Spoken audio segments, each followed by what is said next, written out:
to the basic non-custom B-text, like the page numbers are different. So you may have to do some comparison to see whether or not the textbook would be suitable for you.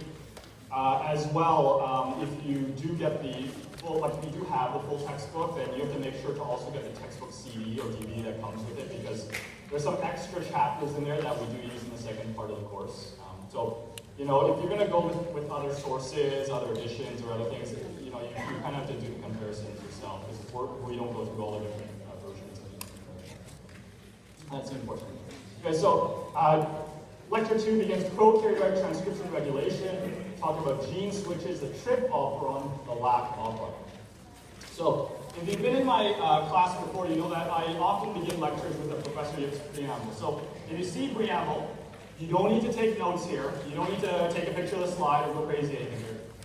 This stuff is not in your notes, and it's not on the exam unless it comes up again later. So again, not on the exam unless it comes up again later. It's just to help you see the bigger picture.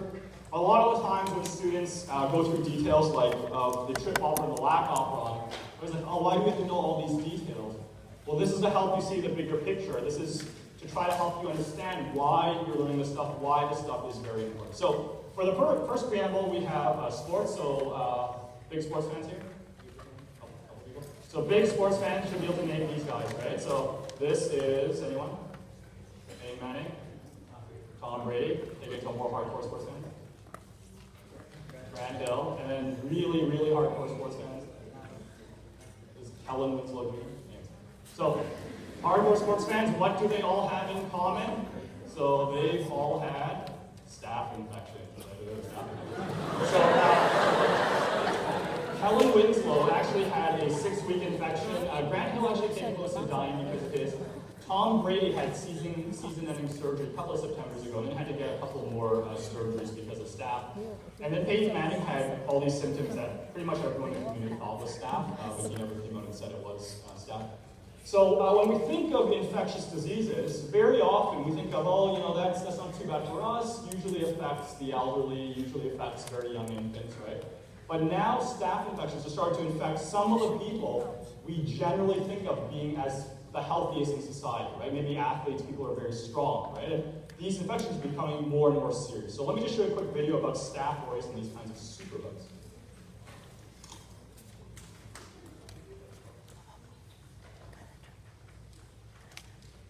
MRSA stands for methicillin-resistant Staphylococcal aureus. It's basically a type of bacteria.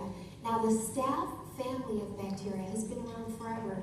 It's a microbe that's in the air. We carry it on our skin, but it's never been this deadly or this disabling. In other words, what we think has happened is what commonly happens to some bacteria.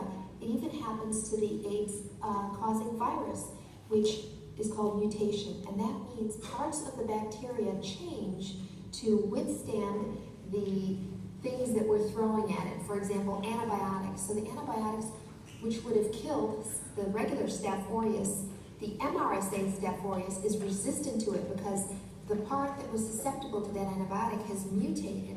And now what's happened is the bacteria, just as a Darwinian mechanism of survival of the fittest, it's changed to withstand that insult. So it's become more and more difficult to treat. That's the first problem with SRA and why we're hearing so much about it.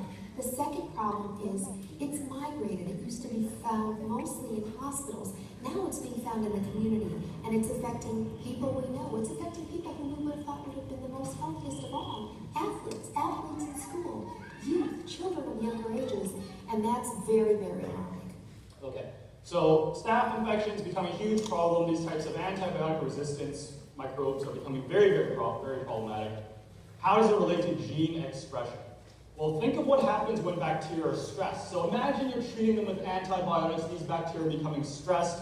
Well, they don't immediately change their DNA. What they do is change their gene expression.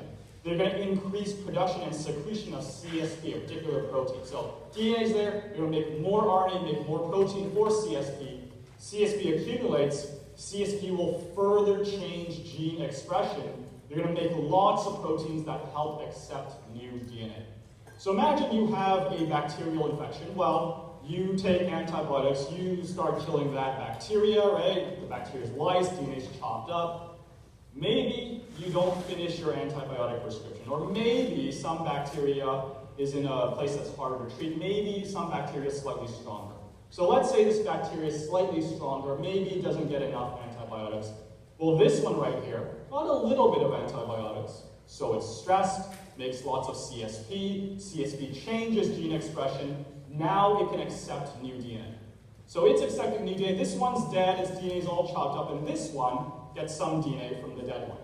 Now, if this DNA happens to encode for a gene that makes this bacteria stronger, divide faster, right? The gene might not encode for anything, this just might be garbage, but if it happens to be a gene that makes this bacteria stronger, grow faster, replicate much, much more productively, well, now this bacteria has two copies of the gene, the original one and this new one. Now this bacteria becomes strong, and that can happen over and over and over again, and that's simple gene expression regulation causing these types of problems. So gene expression regulation becomes extremely, extremely important. We're going to see how it's important in this class, and you will see how it's important in a variety of your other classes as well. So we left off before the break with this slide. We said these red lightning bolts are all the ways you can change what comes out of your DNA. Can't change your DNA all the time, right? Most of you cannot change your DNA, but you can change all these red lightning bolts. First thing we're going to talk about is how you can change transcription. The regulation of gene expression is crucial for responses to extracellular stimuli, as well as for defining cell types.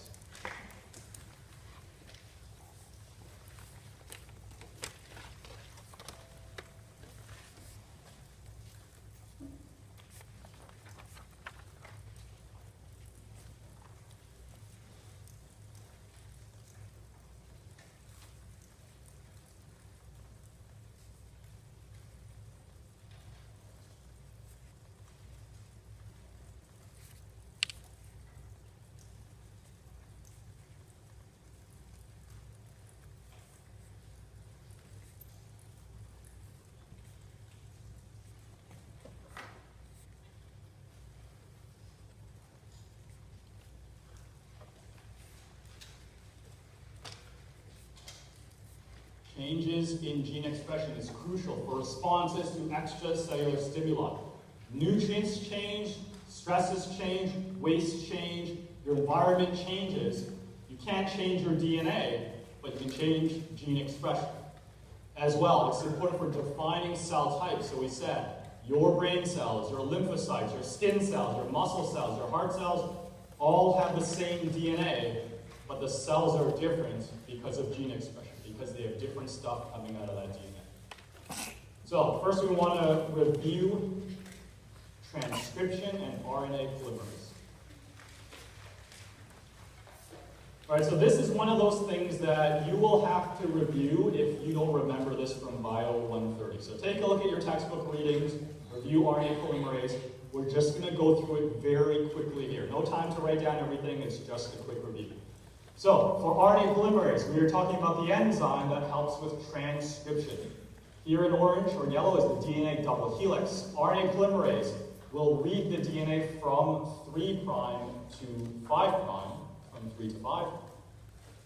And you will make the RNA from 5' to 3', right? So here is the 5' end of the RNA that is leaving the RNA polymerase, and here is the 3' end of the RNA.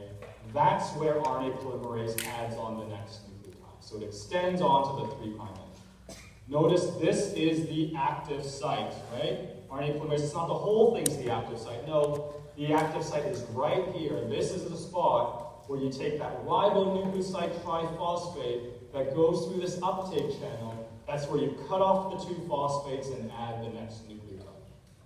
RNA polymerase, you will notice, will split the DNA double helix. You will have a region of a DNA-RNA hybrid, and eventually the DNA double helix will come back together, and RNA leaves at this exit channel. So RNA polymerase moving along the DNA, making the RNA from 5' to 3', adding stuff on its active site, at the active site here, taking ribonucleoside triphosphates, cutting off 2 phosphates, adding the rest of it on there, and that gives you your RNA. Now, another thing to recall is prokaryotic transcription. So this is another thing that you kind of have to remember. So remember, the promoter is the region of DNA that indicates the transcription start site.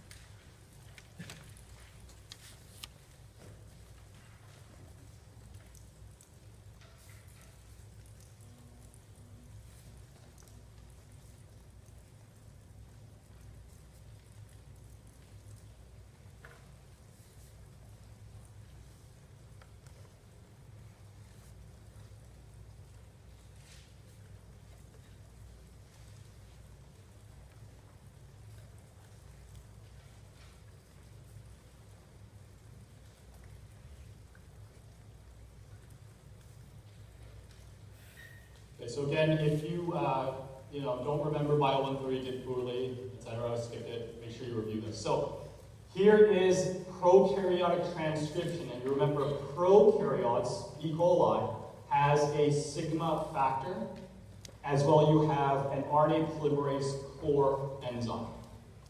When the sigma factor comes together with the RNA polymerase core enzyme, you have the RNA polymerase hollow enzyme.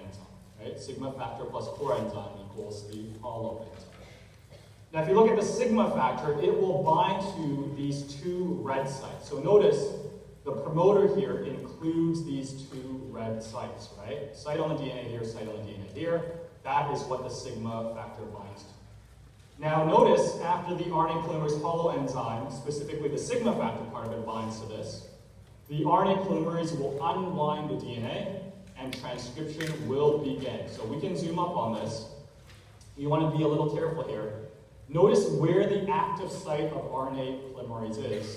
Notice that's where you begin RNA transcription. Now if you kind of look at the promoter just includes the two red sequences and everything in between it.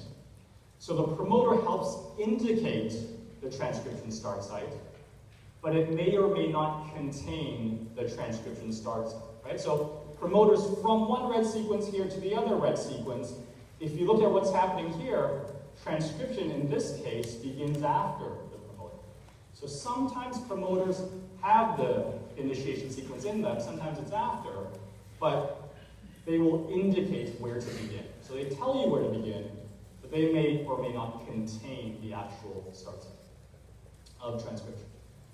Now, after you start the transcription, you will get elongation. Once about 10 nucleotides are synthesized, the sigma factor gets released. Transcription occurs quite processively, it's quite fast. Eventually, you will have transcription termination, where you transcribe, and again, it's all encoded for by the DNA, a stem loop structure that kind of helps pry the RNA polymerase off of the DNA. That stem loop structure really helps. Okay, so in summary, this is prokaryotic transcription. Sigma factor plus the RNA polymerase core enzyme give you the RNA polymerase hollow enzyme. Notice the promoter in this case includes the two red sequences and everything in between.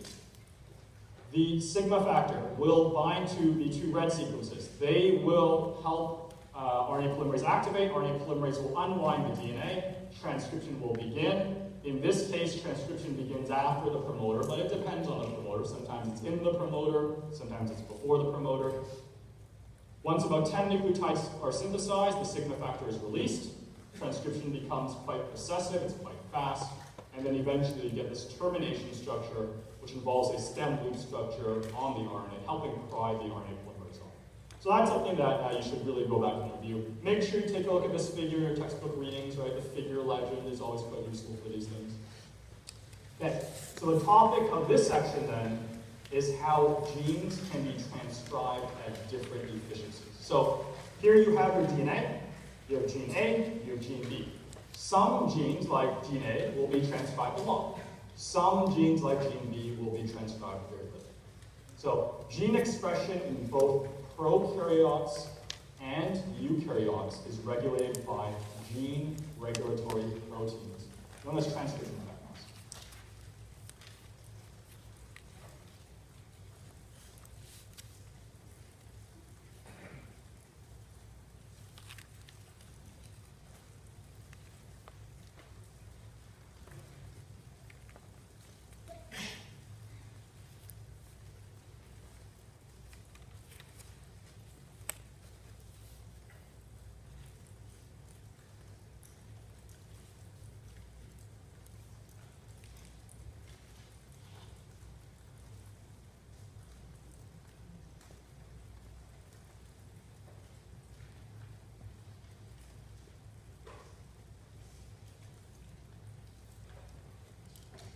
So whether you're talking about prokaryotes or eukaryotes, there's proteins called gene regulatory proteins, also known as transcription factors. They will control gene expression. They will control gene expression by binding to DNA elements. We call these cis elements, also called regulatory regions on DNA. There are different kinds of proteins, obviously. Some will increase gene expression, turn on stuff, we call those activators. Some proteins will bind to the DNA and turn off gene expression, we call those repressors. Okay? So proteins control gene expression, we call them transcription factors. They bind to DNA. Some will turn genes on, we call those activators. Some will turn genes off, we call those repressors. Now, gene regulatory proteins were discovered using bacterial genetics. And for their work, Jacob, I think that's how you pronounce the last name, Jacob Wolf and Monod actually were awarded the Nobel Prize. And they said that anything found to be true of E. coli must also be true of elephants. And that's not 100% true, right? It's not exactly the same in bacteria as in elephants, but the general concepts remain quite similar. So we're actually going to start off by talking about bacteria. You know, and I know a lot of students go, oh, why bacteria? Bacteria are very important, you know, for our ecosystem, for life. They're very important when it comes to infectious diseases. As well, it really helps you understand the basics before we go into the more advanced human things. Okay? So we'll start off with bacteria, we will talk about humans next lecture. So, first example is an E. coli. It's a unicellular prokaryote. There's one chromosome of circular DNA, has about 4,300 proteins, largely controlled by food availability. One prokaryotic feature is that multiple genes can be transcribed into a single RNA molecule. So operons, right? One long RNA molecule for many genes. First example of an E. coli operon is the tryptophan operon. Now there's going to be other kinds of operons and other kinds of tryptophan operons. But unless we say otherwise on an exam, you should pretty much assume tryptophan operon is the E. coli version you see here. Okay, so unless it says otherwise, if they say it's like, I don't know, an elephant black operon, then it's going to be one of those, right? But here it's tryptophan operon, assume E. coli unless it says otherwise. Okay, the tryptophan operon encodes for 5 genes, and these encode for enzymes for tryptophan biosynthesis. So the thing that's going to help you most of all when looking at the tryp operon is think about the 5 genes here that are necessary for tryptophan biosynthesis. Okay, so listen up right here. It's okay if you were kind of half asleep for the last 5 minutes. This is where you want to pay attention. Okay, tryptophan operon, 5 genes to help you biosynthesize tryptophan. So that means if tryptophan is low, the E. coli will turn on the tryptophan operon. Okay? So if tryptophan is low, the E. coli will turn on the tryptophan operon. Right? Because it encodes for enzymes for tryptophan biosynthesis. So if tryptophan is low, turn it on, make some tryptophan. Now if tryptophan is high, then the E. coli will turn off the tryptophan operon. If tryptophan is high, then the E. coli will turn off the tryptophan operon. Right? You don't need to make any more tryptophan, it's high. Okay, so again, tryptophan operon, 5 genes, they encode enzymes for tryptophan biosynthesis. If there's no tryptophan around, well, E. coli turn on the tryptophan operon, make some tryptophan. If there's lots of tryptophan around, don't need to make it, right? Shut it off. So here you can see the transcription is regulated by a single promoter. Here is the promoter. The yellow regions here show you where the sigma factor binds to. Yellow regions where the sigma factor binds to. Green is the operator. We'll talk about this in a sec. Here are the 5 genes. Now, you can see transcription in this case starts in the promoter. Notice you have this non-coding region, right? You start transcription here. This light blue is the non-coding region. So this becomes quite important in a later lecture. So I'll just label for you here because you'll see this in a later lecture.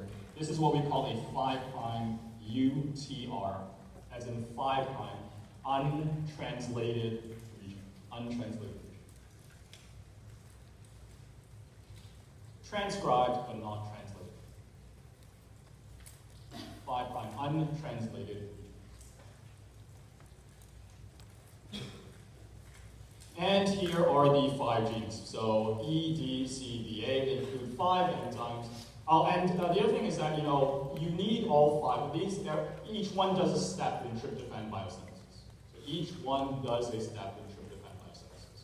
They're not all the same gene, right? They each use them. So it's like they each do, it's like making craft dinner, right? Everyone does a step, right? One person boils the water, one person adds the noodles, one person removes the water, one person adds the cheese, right? Whatever, right? So everyone does one step in tryptophan biosynthesis. You miss one, you don't have tryptophan. You don't. Okay. So the tryptophan operon promoter exists in 2 protein-bound states. It can be bound by RNA polymerase, right? If RNA polymerase is there, that means the trip operon gene expression is on. If a repressor protein binds, trip gene expression is on.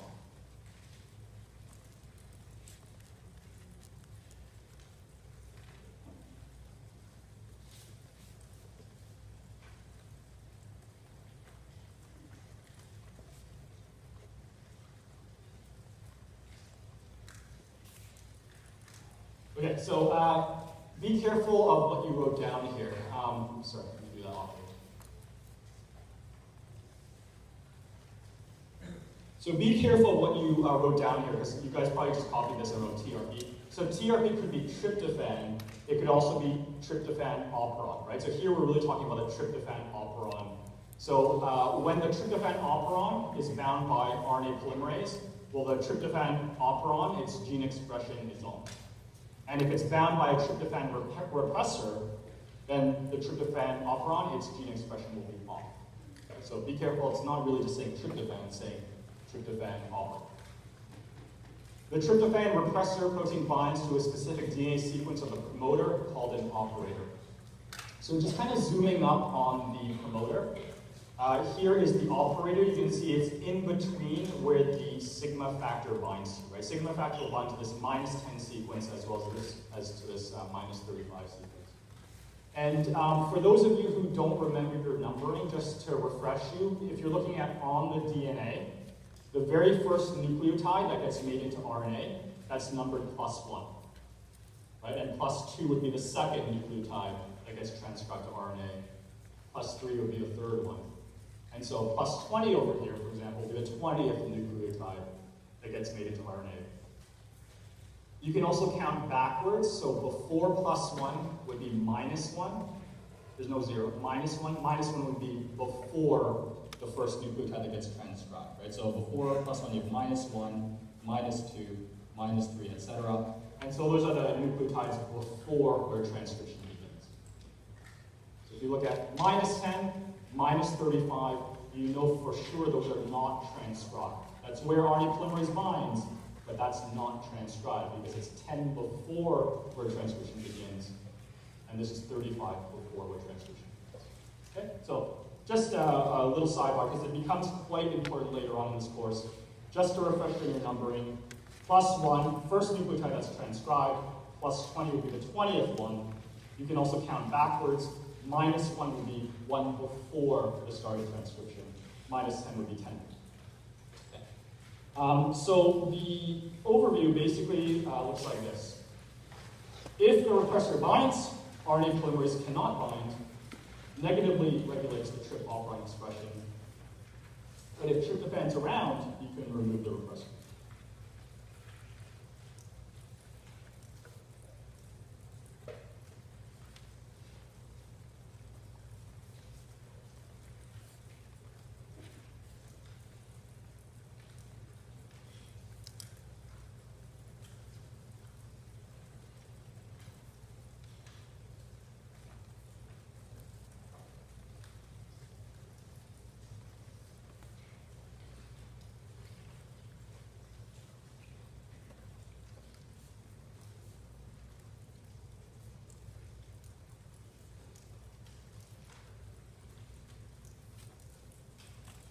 So as it says, if the tryptophan repressor binds, it will block promoter access. That means RNA polymerase cannot bind. That means the trip operon is going to be off. The tryptophan repressor DNA binding activity is regulated. If there are 2 molecules of tryptophan, well, that's how it's going to bind to DNA. Okay, so just to show you this in picture form, we have this next slide. So you can just write down here low and high, and let me take it through.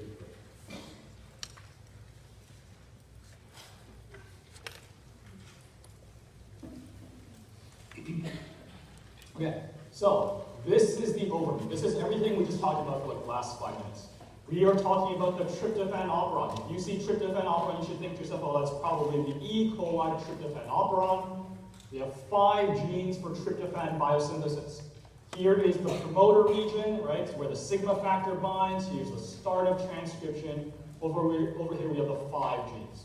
And you should know, right, we talked about it, you should know, if tryptophan is low, you're going to turn on the tryptophan operon, right? The E. coli is going to start transcribing those genes. It's going to make its own tryptophan.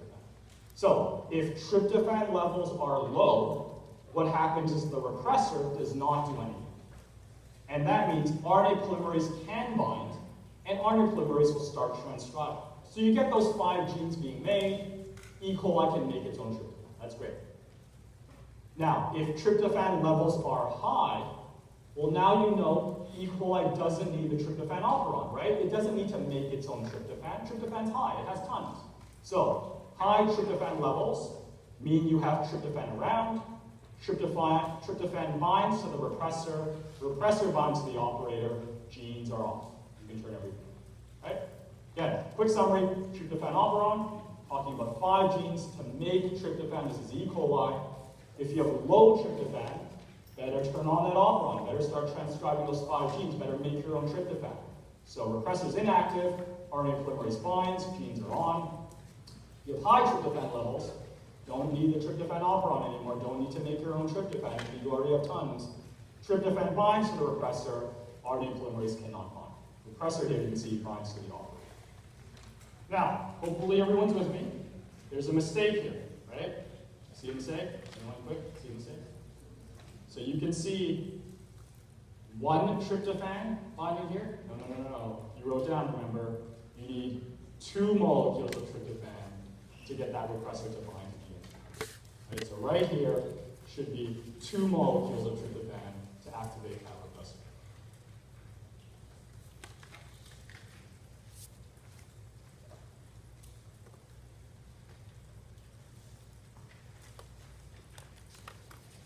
So this slide just shows you a little bit more about the tryptophan repressor protein. It has this really common helix turn helix DNA binding motif that helps it fit into the major group of DNA.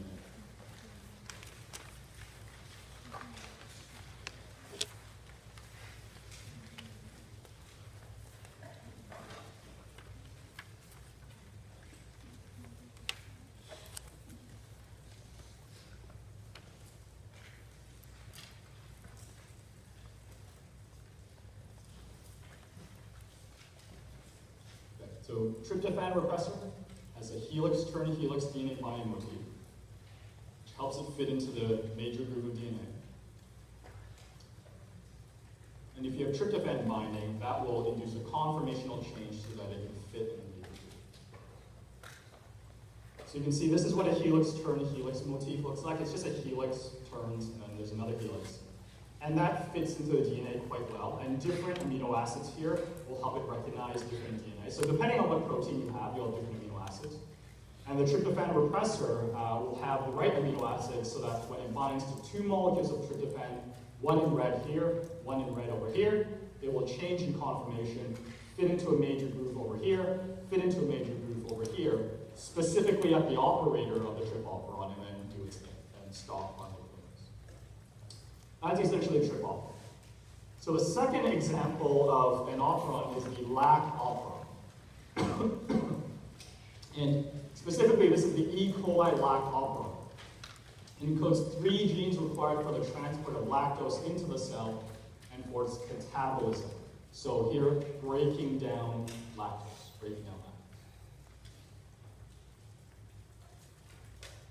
It enables the use of lactose in the absence of glucose. Okay, so again, this is like, what, 2 hours, 40 minutes in, right? Everyone's kind of glazing over. People are trying to check their phone. You're on Facebook probably.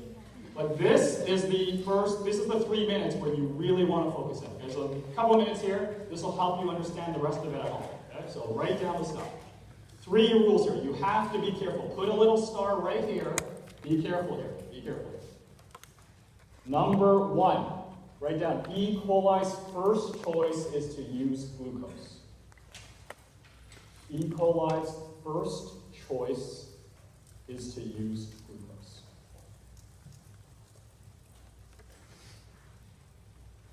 Okay, number 1, E. coli's first choice is to use glucose. Number 2, when there is low glucose,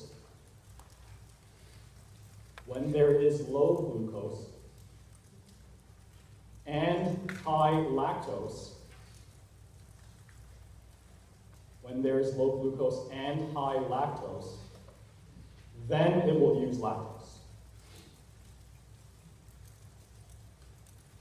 So again, when there's low glucose and there is high lactose, then it will use lactose.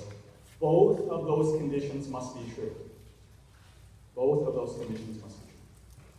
So when there's low glucose and high lactose, then it will use lactose. Both of those conditions must be true. And then number 3, to use lactose, it will transcribe the lac pollen. Number 3, to use lactose, it will transcribe the lac pollen.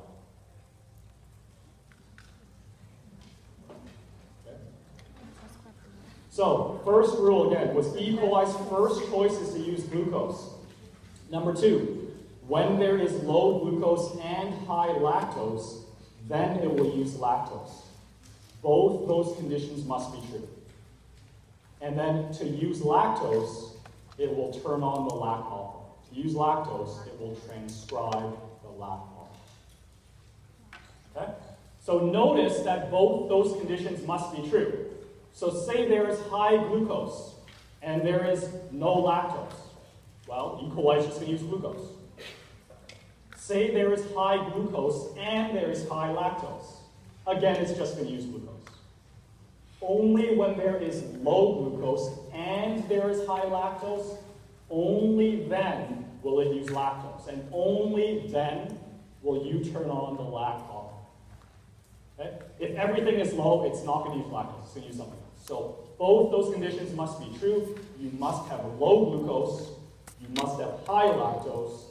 That's when E. coli uses lac pollen. Okay? Make sure you have that clear in your head. So to do that, so you can kind of go back to serving it. Okay?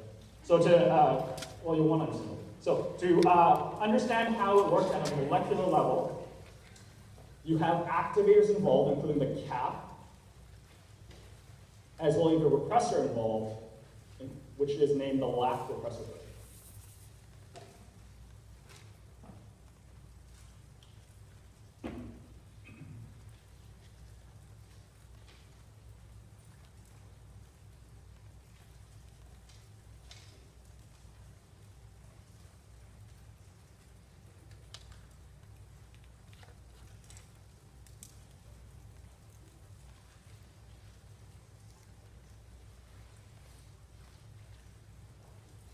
So activator involved in the lac operon is called the cap, metabolite activator protein.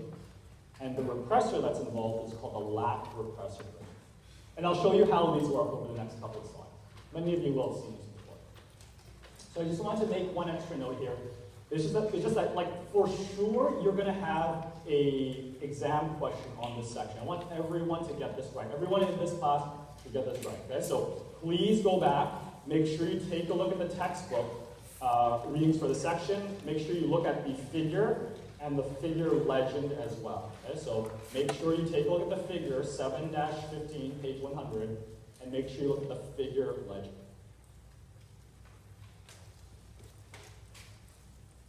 For sure, every year, question about trip operon, question about lac operon.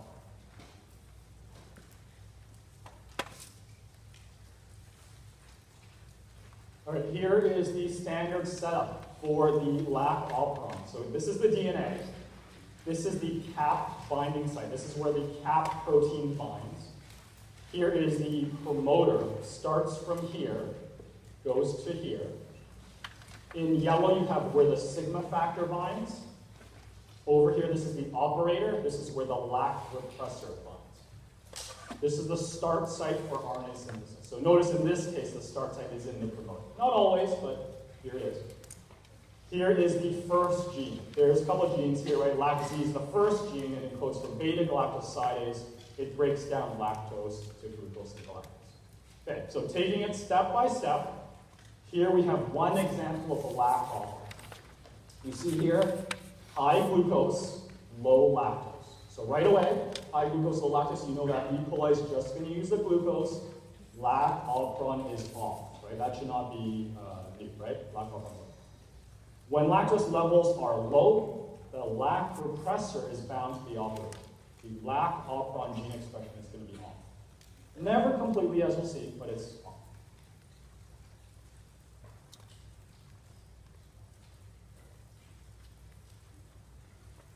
Right, so again, high glucose, low lactose, you know it's not using the LAC operon. You have a repressor binding to it, gene expression is off, but never quite completely. How does this actually work? Well, if you increase lactose, you will increase levels of allolactose, which is related to lactose. It actually requires beta-galactosidase.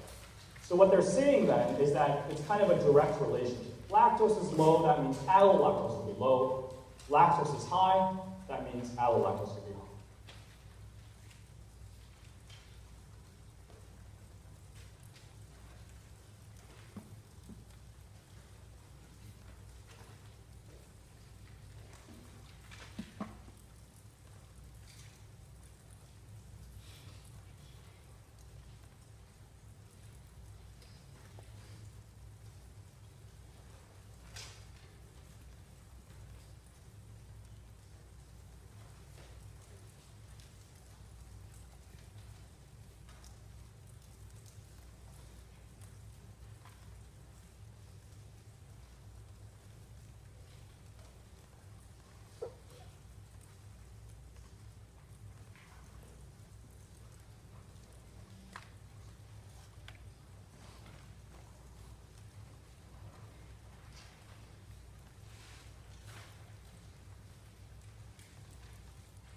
Looks like most of you are. Okay, so to go through it. Now lactose, right? Increases in lactose means an increase in allolactose, and it's beta-galactosidase that mediates that conversion. So if lactose is low, allolactose is low. If lactose is high, beta-galactosidase will convert some of it to allolactose. So allolactose. Okay, so let's look at the case down here, right? Glucose is high, lactose is low. So that means you know the LAC operon is off, right? E. coli is just going to use the glucose. If lactose is low, that also means allolactose is low. So if this is the case, that repressor is going to bind to the operator. Nothing is going on. LAC repressor is binding to the operator. Now let's see what happens as lactose increases. So if you have lactose around, what happens is beta-galactosidase will take some lactose, convert it to allolactose. And as it says here, allolactose will bind to the LAC repressor. It will mediate a conformational change. It'll decrease the LAC repressor's DNA binding activity. It will release the LAC repressor from the operator. So again, if you have lactose, beta-galactosidase converts some of it to allolactose. Allolactose takes off the repressor. So in this case, you can see, oh, there's no repressor there. Now, if you have high glucose,